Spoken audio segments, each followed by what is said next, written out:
Bonjour à tous. Je me nomme Marie-Bernadette Boisbré, épouse Nyon-Wouri.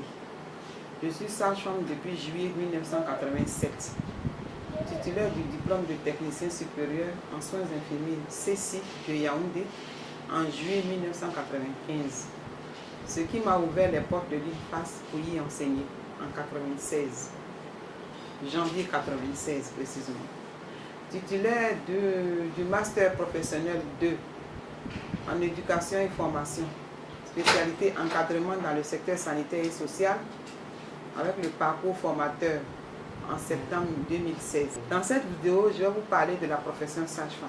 Selon la Confédération internationale des sages-femmes,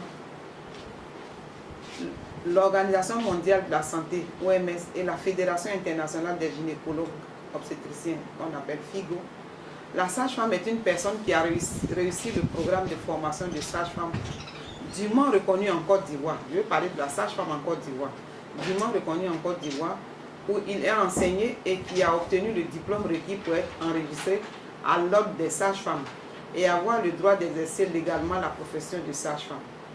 La sage-femme est un acteur de profession médicale à responsabilité limitée à l'obstétrique et toxique. La sage-femme requiert des compétences. Elle a des compétences en matière de contexte social, épidémiologique et culturel, de soins maternels et du nouveau-né.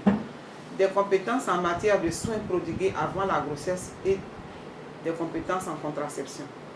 Des compétences relatives à l'offre de soins pendant la grossesse. Des compétences relatives à l'offre de soins pendant le travail et l'accouchement. La sage-femme a aussi des compétences en matière d'offre de soins aux femmes pendant la période postnatale. Elle doit aussi avoir des compétences dans les soins postnataux du nouveau-né, des compétences pour prodiguer des soins liés aux apportements. Il existe des zones de compétences partagées. Les zones de compétences partagées sont le suivi de la grossesse avec les médecins obstétriciens, l'allaitement maternel avec les pédiatres et les puéricultrices et la réduction périnéale avec les kinésithérapeutes. Donc, pour ces trois cas, la sage-femme ne travaille pas seule, elle est dans une équipe pluridisciplinaire. La sage-femme doit avoir certaines qualités. Dans le cadre de ses compétences médicales limitées à l'obstétrique et toxique, la sage-femme doit développer un savoir-faire et un savoir-être. Le savoir est l'ensemble des acquisitions, des connaissances théoriques et pratiques. Le savoir-faire, c'est la précision et la méthode des techniques de soins. Il s'agit plus précisément de développer un savoir regarder, savoir écouter, savoir observer. Le savoir-être, c'est l'ensemble des qualités morales et physiques dont doit faire preuve la sage-femme dans l'exercice de sa profession. Elle pourra alors travailler dans les milieux suivants: en milieu hospitalier, au sein d'une équipe, comme je viens de le dire tantôt, en collaboration avec les médecins, les gynéco-obstétriciens, les pédiatres, les anesthésistes, etc. À domicile, en Côte d'Ivoire ici, ce n'est pas encore légalisé.